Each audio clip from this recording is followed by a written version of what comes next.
Des souvenirs de croisière, ce père et sa fille en ont plein la tête et l'ordinateur. Ça c'était Méditerranée, ça Marseille.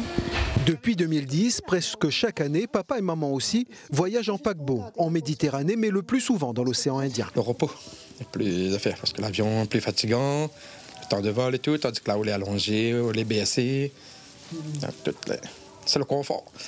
Le confort pendant 14 jours et sans trop dépenser. Quand on me dit pas cher, c'est que on fait souvent des promos. Donc par exemple à 679 €. L'année dernière avec la crise des gilets jaunes, on était pratiquement à moins de 500 € quand même, quoi. Donc effectivement, il n'est pas cher. Donc pour les gens qui ont un petit budget et qui ne peuvent pas faire, qui n'ont pas la chance justement de visiter Madagascar, de visiter les Seychelles, là c'est l'occasion. Une occasion avec Costa Croisière qui ne se présentera plus au-delà de mars 2020. Les croisières représentent 30% des activités de cette agence de voyage. L'océan Indien toujours avec Costa Croisière 15%.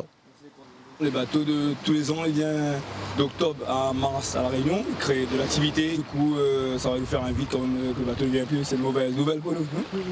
La décision de la compagnie surprend, d'autant qu'il y a 4 mois à La Réunion, le président de Costa Croisière France annonçait le positionnement d'un nouveau paquebot d'une capacité de 2400 passagers, 2 fois plus importante que le précédent. Il ne s'agit pas de profitabilité là-dedans, c'est simplement, encore une fois, encore et toujours la volonté de Costa d'innover, de chercher de nouveaux itinéraires. Et nous avons décidé de nous recentrer sur les programmes plutôt de la Méditerranée. En fait, la Méditerranée de nouveau s'ouvre sur un certain nombre d'escales et nous avons décidé de programmer plutôt que ces croisières dans l'océan Indien, des croisières en Méditerranée sur une saison très détendue. Voilà.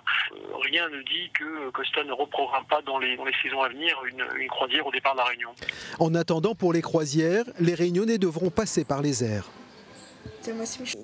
On a un travail plus dur pour aller ailleurs. Oui, parce qu'il va coûter plus cher par rapport. Le billet d'avion est beaucoup plus cher.